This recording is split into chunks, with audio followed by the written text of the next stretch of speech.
student. So at the time of inflation या excess demand, bank rate and repo rate both will be increases, and at the time of deficient demand, bank rate and repo rate will decreases. And the next function is, here is our next function, reverse repo rate. So what is reverse repo rate? Reverse repo rate is that rate at which commercial bank parks their surplus with RBI, with central bank, and earn interest. Yes dear student. So in that case, excess demand अगर है, there is a problem of excess demand, then reverse repo rate will increase, and at the deficient demand, reverse repo rate will decrease. Next, open market operation.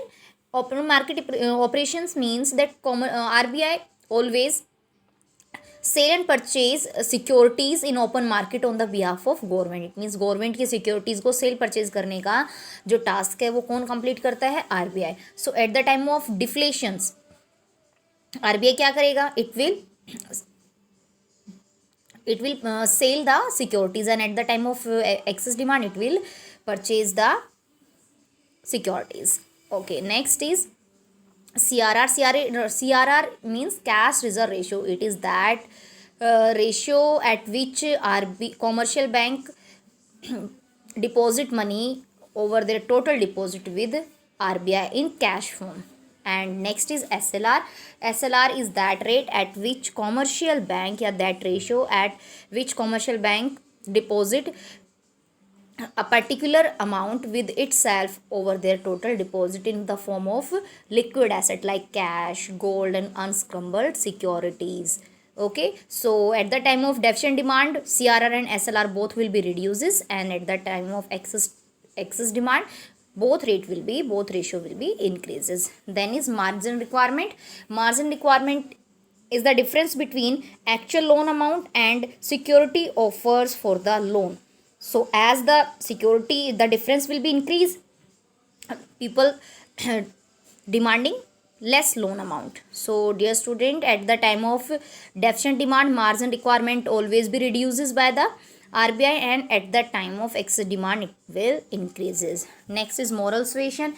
It means general guidelines given by the RBI to the commercial bank, that how treat people, how to behave with people, how to be connect with the people at the time of different situations. So at the time of deficient demand, RBI will be commercial bank will be liberal as per the guidelines by the RBI, and at the time of excess demand, it will be strict to give offers loan to the public. So next is credit rationing. It means at the time of deficient demand, only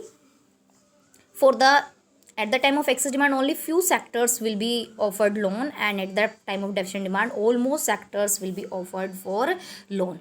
Okay, so it's all about the monetary policy initiated by the RBI. So what we have discussed 9 points, and 9 points means,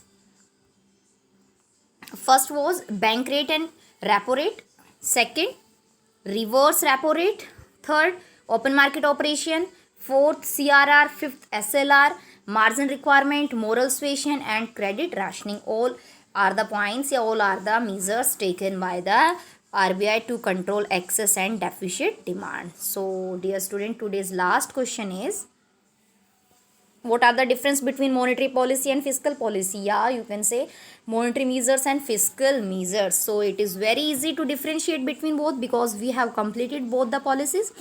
Monetary policy, this is the policy of only controlling the supply of credit. ये सिर्फ money supply को control करके excess और deficient demand को correct करता है. But in fiscal policy, deficient demand और excess demand को कंट्रोल करने के लिए गवर्नमेंट रेवेन्यू और एक्सपेंडिचर पॉलिसी को इनिशिएट करता है. Okay, and then after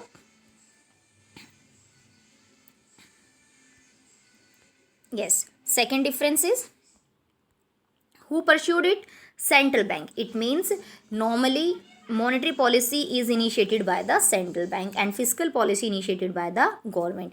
So what are the instrument with monetary policy? The instrument is bank rate, repo rate, reverse repo rate, open market operations, CRR, SLR, okay, margin requirement, moral suasion, and credit rationing. All 9 points are the tools with the RBI to control the situation of excess and deficient demand. And with fiscal policy, government has 4 tools: government expenditure, taxes, public borrowings from central government.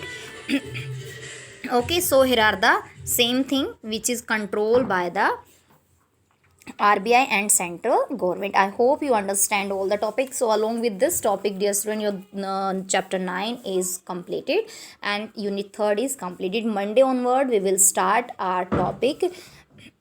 Chapter topic means the government budget, and this is your chapter 10 and unit 4th. Okay dear students, stay blessed, stay safe at home.